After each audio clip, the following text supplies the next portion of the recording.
You played us both.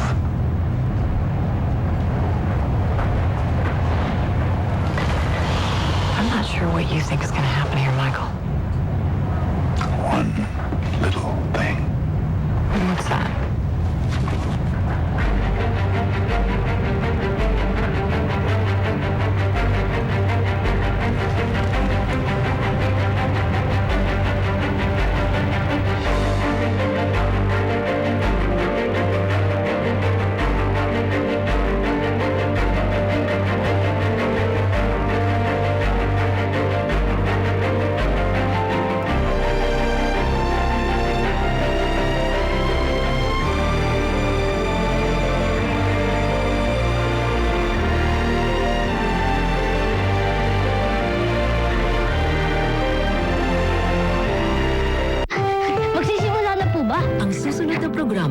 Rated PG. Ang telebisyon at pelikula ay mahalagang parte ng bawat pamilyang Pilipino. It plays a crucial role in telling our own stories and our own experiences as Filipinos. Sa bagong Pilipinas, inaanyayahan ng MTRCB ang bawat manonood. Ang telebisyon at ang mga sinihan ay nagsisilbi ring pangalawa nating tahanan. Ang bagong Pilipino ay responsableng manonood.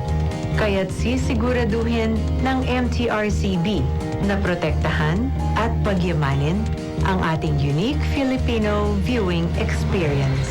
Kasama ang pribadong sektor, kaisa ninyo ako, ang aking pamilya at ang ating pamahalaan sa pagtangkilik sa mga pelikulang Pilipino at mga programang pang-telebisyon. Dahil ang bagong Pilipino ay pinagmamalaki ang kwentong Pilipino. Bagong Pilipino. Doon tayo! Bagong Pilipino? Doon tayo! Bagong Pilipino. Tara, nood tayo.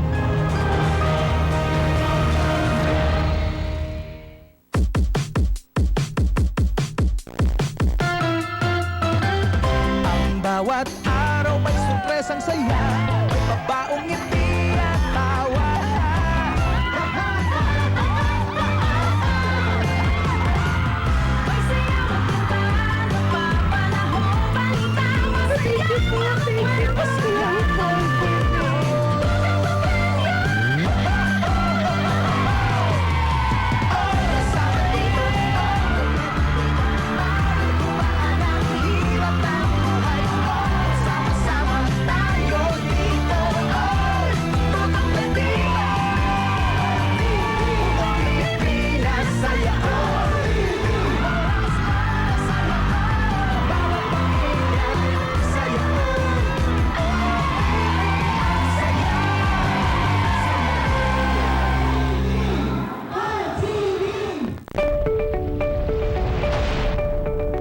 This is AMBS Channel 2, a commercial TV station operating under permit number BSD-0126-2022, TBC MOD.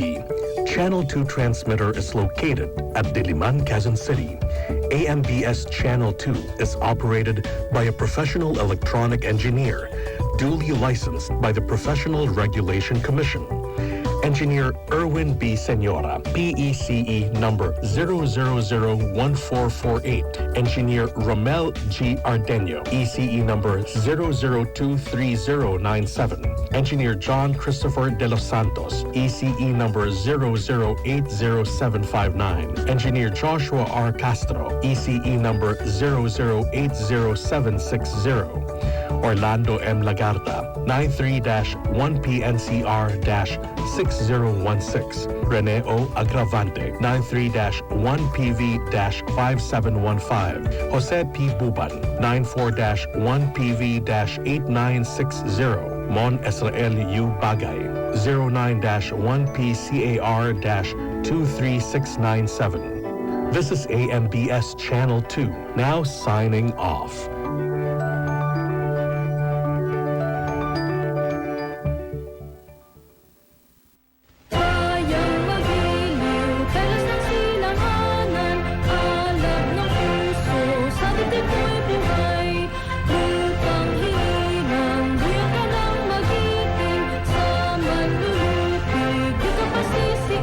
Sa dagat at bundok, sa simoy at sa langit mong bugnaw. May dilag ang tula at awit sa paglayang minamahal. Ang kislap ng watawat mo'y tagumpay na